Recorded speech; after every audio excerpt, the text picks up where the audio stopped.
Om Tat Sat. My humble prostrations to the all-pervading energy known as Brahman or God, to my worshipful Guruji, Swami Jyotirmayananda Maharaj, to all the sages and saints of this world, and to each of you divine soul watching today's satsang. Today we are studying Sutra number 37 from Sadhana Pad of the Raja Yoga Sutras of Patanjali Maharaj. Commentary by my worshipful Gurudev, Swami Jyotirmayananda, and narrated by myself, Swami Nikhilananda.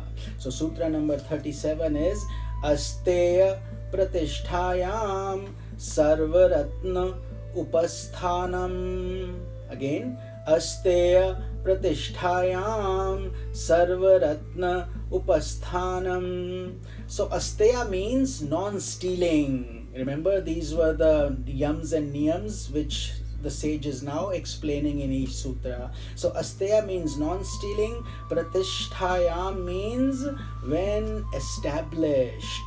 Sarva, all. Ratna or Ratna means pearls or wealth, and Upasthanam is attracts to himself. So what is the meaning? That when a yogi is established in non-stealing, he acquires the power of attracting all wealth to himself, because he is not hankering after the wealth, so the wealth starts to come to him. So the term stealing must be understood in a broad sense. So let's expand on that. Guided by greed and selfishness, people rob others of their opportunities and misappropriate possessions which really belong to others. So stealing means thoughts, ideas, possessions that belong to others do not belong to you. So do not take ownership of them without their permission or without their formal approval, where they have willingly given it to you. Otherwise it's considered, according to yoga philosophy, it is considered astaya or stealing. This vice is called stealing and is based upon the mental complex of greed and uncontrolled senses. So when the senses start to get agitated, they want to do all these things, but we should be mindful of whether is it ethical or not. Even normal forms of wealth and prosperity cannot be acquired through a mind that is too limited by greed and selfishness. So a healthy form of prosperity demands a certain degree of mastery over the mind and strength of will. This is the tapasya we have to do.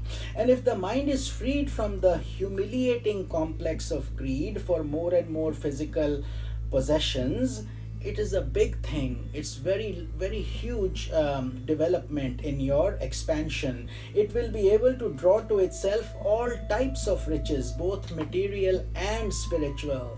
That is the law of the divine law. Divine law gives to those who do not want it. But if you want it and with a lot of greed and intent, those things then do not come to you. They run away from you. But if you don't want them, they come to you automatically. Nature flows in greater abundance to the highly elevated personality of a yogi, because that yogi is doing all the right things for himself and for humanity. So he becomes a channel of God for that reason, and he becomes an abode of all forms of wealth. Goddess Lakshmi in Sanatana Dharma is considered the goddess of wealth. So she gives a lot of wealth as a blessing to these sages and saints, because they are not looking after or running after material things. Their wealth is used as a tool to help humanity to do good to mankind. So this is Sutra number 37. We will study the next Sutra tomorrow. This is Swami Nikhilananda. Om Tat Sat.